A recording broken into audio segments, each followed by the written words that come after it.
Let us awaken your inner child as we transport you through the world of excitement and wonder. Welcome to the Toy Rush.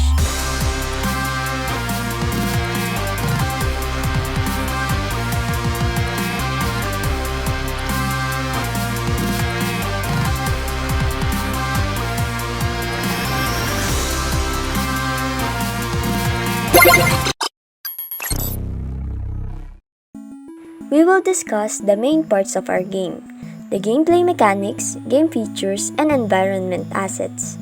For our gameplay mechanics, we will explore the player control, scoring system, power-ups, spawning, and collision system. Player control.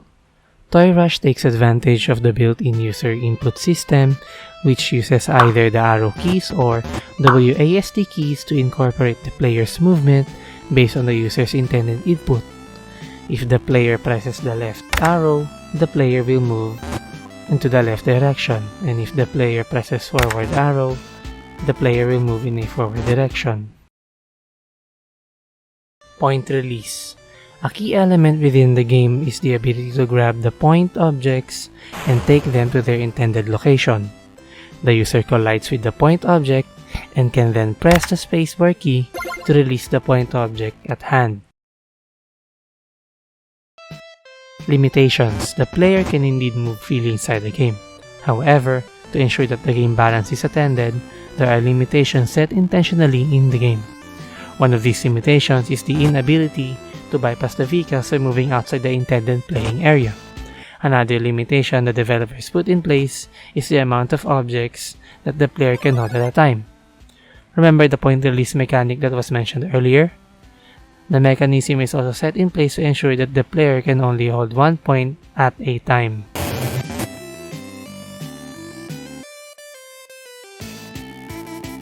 The scoring system for every shapes.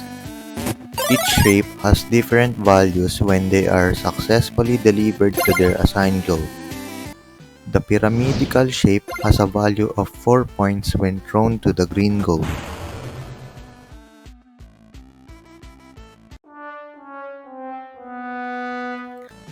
The diamond shape has a value of 8 points when put in the purple goal.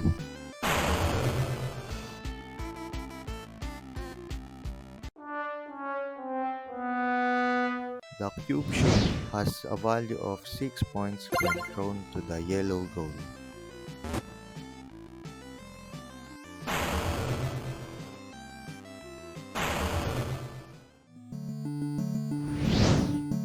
Power-ups. To give the player some leeway, power-ups are present in the game. From time to time, power-ups spawn to give the game just the right amount of spice. The bot effect. The bot effect is a power-up that speeds up the player's movement, and shockingly, this buff can also be detrimental as it makes the player just a tad bit harder to control. The heart effect. The heart effect is a buff that adds another life to the player, nothing more, nothing less. Just a heartfelt gesture added by the game developers. Lastly is the shield effect. The best offense is defense. The shield effect protects the player from anything. It can protect you from moving vehicles but not from failing grades. Spawning system for every asset. There are going to be a max of 3 shapes spawning in the scene that comes out through the conveyor belt. Car obstacles also spawn at different rates from a random fixed left and right position.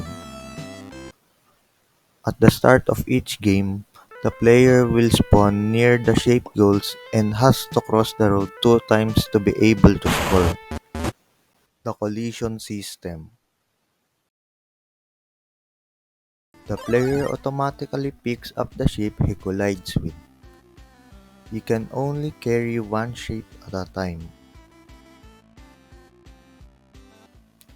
Upon colliding with an obstacle car, the player loses a life while being slowed down and is temporarily invincible to avoid a continuous crash.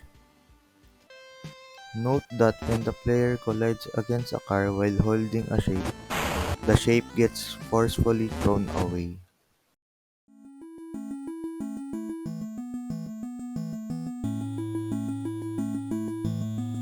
For our game features user interface, we have 4 screens: the start screen, in-game, pause, and the game over screen. And each screen has functioning buttons. The start screen, we have volume button, instruction button, exit button, and play button.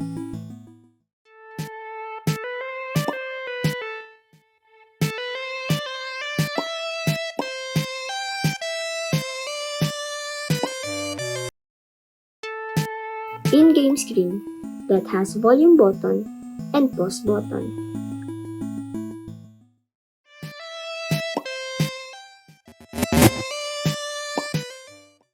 At the pause screen, we have volume button, resume button, and restart button.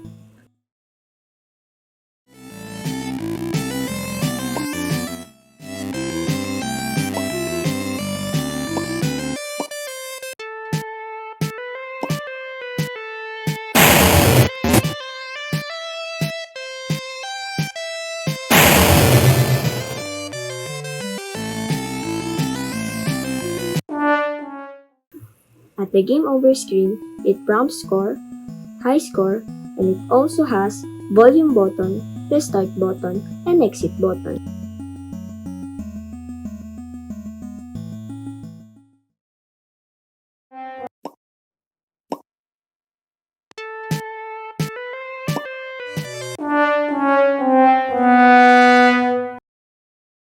And lastly, environment assets. The idea of Toy Rush is centered on a cartoonish and toy-like appearance. The majority of the models are rounded to create a pleasant or calming sensation. We use vivid colors on our models to generate the toy-like impression that we were going for. Each of our models has their own personal real-life inspirations or references. The player is a Lego man. The obstacles are ordinary toy cars. The points and power-ups are common shaped toys. The conveyor belt is built of colored popsicle sticks. And the environment is built of an inflatable castle.